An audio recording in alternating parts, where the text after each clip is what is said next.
Hi guys, good morning. Ngayong araw ay papasok na naman ako sa trabaho. At dahil nga malayo yung trabaho namin ngayon, bago nga mag-alas 6, gising na kami ni Mami Cherry. Kaya ito na, ipagtimpla niya na ako ng kape. Hindi na nga rin ako nakapagbaon ng kanin ngayon dahil nga medyo nagmamadali ako kaninang umaga. Kaya ito, lumagok na lang ako ng kape ng umaga, mga 69 times siguro para full charge. Pagkatapos ko nga uminom ng kape, ito, nagpaalam na rin ako kay Mami Cherry. Syempre, kiss muna mga 3 times. Agik, umisa pa nga, tama na, baka lang gamen. Pagkatapos ko nga magkape, ito, lumabas na rin ako ng bahay. Mga katakalis ngayon. Alas 6 pa lang, umalis na tayo sa bahay no, kasi malayo ang trabaho ko ngayon. Halos 2 oras yung biyahe no. Kulang-kulang 2 oras. Basta mga nasa ganun. Medyo maganda na ulit yung panahon ngayon guys. Wala nga masyadong tao ngayon sa labas dahil araw ng Sabado. Walang pasok yung mga estudyante, tapos yung mga trabahador naman konti lang siguro may mga pasok. Kung nakikita nyo yung 7-Eleven guys, dyan nga pala ako madalas bumili ng pasalubong ko kay Lasauri tsaka kay Sechi dati bago ko umuwi sa bahay. Tignan nyo, wala rin halos naghihintay ng bus oh. Kaunti lang kasi talaga yung may mga pasok ngayon. Bale ito, nandito na nga pala ako sa may malapit sa ilog. Alam nyo naman guys, dito lang ako araw-araw nagsha-shortcut kasi wala namang stoplight dito. Ito rin yung gusto nyo na view, diba? Kasi dito nagpa-practice si Ipo Makunochi, sabi nyo nung nakaraan. Day check muna tayo guys. March 9, 6:15 in the morning. At ihahanap na natin yung bike natin ng mapaparadahan. Pagka-parking ako ng bike ko, dumiretso na kagad ako dito sa Mitsunashima Station. Papunta nga ako ngayon guys sa may Yokohama Station. Doon din kasi ako mag-Norikay or mag-change ng line. Kaya sa may express na ako sumakay para mabilis ako makapunta doon. Bale ito guys, limited express nga pala yung sinakyan ko papunta dito sa may Yokohama. Pagkababa ko nga dito sa may Yokohama, lumakad naman ako papunta sa may KQ line. Medyo malawak nga pala tong Yokohama guys, kapag hindi nyo to kabisado, mawawala talaga kayo. Pagka-transfer ng train. So may KQ line. Lahat tayo dito. KQ line. Pasok na ako dito. Daming sinasakyan. Wala, marunong kayo bumiyahe dito guys. Malilito talaga kayo dito dahil malaki ang Yokohama. Ano, dito na ako. May Sakae Gucci ang sasakyan ko. Ano, ang luwag diba? Ito ako sasakay. Ano. So pag dito sa Japan, baguhan kayo, talaga malilito kayo sa mga sakayan dito. Kaya lang, dahil matagal na rin ako na biyahe-biyahe, medyo nakakabisado ko na kahit hindi ko naman nababasa yung iba. Pero may namang English naman yung sulat niya, Romanji, kaya okay lang. Pagdating sa mga oras talaga dito, kailangan kabisado mo rin. Pagdating nga nitong limited express, sumakay na rin ako agad. Yung mga nakasabay ko ng hapon, mukhang pagod na pagod no? Papasok pa lang, mukhang pauwi na Pero normal dito yan guys, kapag mahaba yung biyahe, tinutulog talaga nila. Dito nga pala ako papunta guys, sa may pinakadulo, Misaki Gucci. Tapos galing pa ako dito sa may Yokohama, Medyo malayo talaga yung biyahe ko guys, siguro mga 40 minutes ata yan. Hindi pa kasama dyan yung oras ng binyahe ko sa isang train kanina at saka nung pagbabike ko. Bali ang biyahe ko talaga siguro mga 2 oras din siguro mahigit. Dahil 2 beses akong sumakay ng train tapos parehong mahaba yung biyahe. Tapos pagkababa ko naman dito sa may Misaki Gucci, magbabas pa ako guys. Pero okay lang sa akin yung ganitong biyahe guys, ang importante nakakauwi ako araw-araw sa bahay. Napakaganda nga dito guys sa may Misaki Gucci.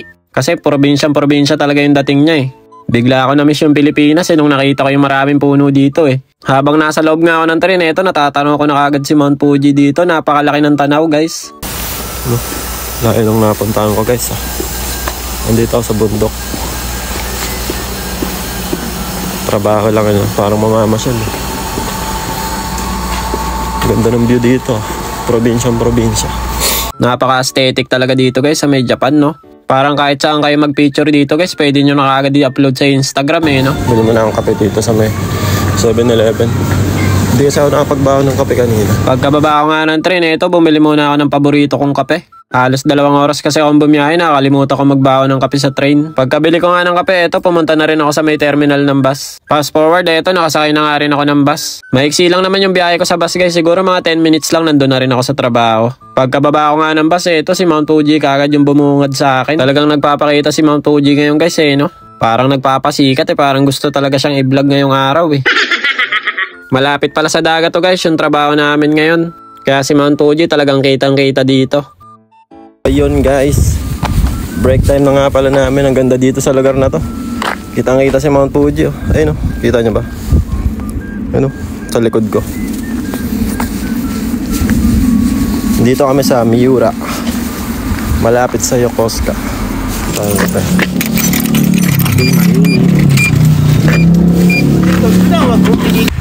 Napakaganda ni Mount Fuji, Gar. Oh. Ganda, no? Oh, kape ka muna.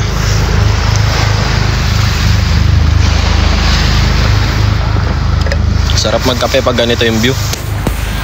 Ayun, oh. Kitang-kita mo si Mount Fuji, Gar. You know, magandang tanghali. Kakain na kami ng tanghalian. Ayun yung gamba namin. Tanghalian na, guys. Let's go. Bale, ito guys, dahil nga hindi ako nakapagbaon, dito na lang kami kumain sa may Japanese restaurant. Ang kinain ko nga pala kaninang tanghali guys, itong fried rice, tapos nag-order din ako ng ramen. Hindi na nga lang pala ako nakapag-video habang kumakain dahil napakaraming tao kanina guys, nahihiya rin ako eh. Busog na busog. Sabi ko nakain. Ang sarap siguro maging bibi guys, no? Yung palangoy-langoy ka na lang, wala ka iniisip na problema, no? May bibi, oh. Sarap ng buhay, oh. Bibi ba ya? Itek. Ayun, oh. Palangoy-langoy lang sila, oh. Walang mga problema. Kaya kung nakikita nyo yan, guys. Ito sa Hakone yan. Yan, Hakone. Tapos dito naman, katabi si Fujisang. Yan. Sarap ng buhay ng mga bibi, oh. Palangoy-langoy lang kayo dyan. So ayun, babalik na rin ako guys sa trabaho kasi mag-aalauna na, no? 12:50 na. Kaya kailangan na natin bumalik. Habang naglalakad nga ako pabalik sa trabaho, napahinto ako bigla, nagulat ako dito sa may kanal nila. Napakaraming isda guys, kaso hindi ko alam kung anong isda ba to. Pero sa tingin ko mukha siyang tilapia guys eh. Sa sobrang disiplinado ng mga hapon, pati mga isda nadamay eh, no? Pila-pila eh. Uwi na. Nandito na ako sa train station. Ang galing nga dito sa may loob ng train station guys, mayroong bendo machine ng itlog. Tapos meron ding mga sandwich. Ang galing eh, no? Pag nagugutom ka, pwede ka nang bumili dyan. Tapos ipiprito mo itlog, ipapalaman mo na lang sa tinapay. Pati dito sa may kabila, puro tinapay guys, oh. Ang astig talaga dito sa Japan eh, no? Hindi ka talaga magugutom kahit nasa loob ka ng train station eh. Siyempre bago tayo sumakay ng train, bibili muna ako ng kape guys. Mahaba-haba din kasi yung biyahe na to, kaya kailangan mayroon ako maiinom sa loob ng train. Pagkasakay ko nga ng train guys, walang masyadong tao, kaya ito solon-solo ko yung 4 na upuan. Kaya nakapag-vlog din ako sa loob eh, hindi tayo mahihiya dahil wala naman tayong katabi. Kaya taman chill lang ako sa loob ng train kanina guys eh, pakapi-kapi lang eh. Let's go. Kaya na. Ganda rin po dito. Ganda. Dahil nga probinsyang-probinsya yung dating nito guys, para din ako nasa Pilipinas eh, no? Ang daming taniman ng gulay at saka ng mga palay dito. Yun nga lang, walang mga marites sa labas ng bahay eh, no? Fast forward, ito nakababa na nga rin pala ako dito sa may Yokohama Station. Tapos magta-transfer lang ulit ako papunta sa Mitsunashima Station. Pagkababa ko nga ng train, ito dumaan muna ako sa may supermarket. Bumili kasi ako na itong butter, nag-request kasi si Mami Cherry na lutuin ko daw yung binili niya na hipon. Tapos bumili na rin ako ng patis dito dahil wala nang patis sa bahay namin. Binilang ko na nga rin pala si Saori tsaka si Seichi ng pasalubong dito bago ako umuwi sa bahay. Fast forward, pagdating ko nga dito sa bahay, kakaligo lang daw ni Saori tsaka ni Seichi. Kaya lang, tignan nyo naman yung mukha ni Seichi, oh, ang dungis-dungis. Kung ano-ano kasing kinakain niyan guys, eh, mata ko kasi yan si Seichi. Si Shinji naman ito, kakagising lang, oh, botsyog na naman. Lagi kasing busog eh, tapos lagi rin tulog.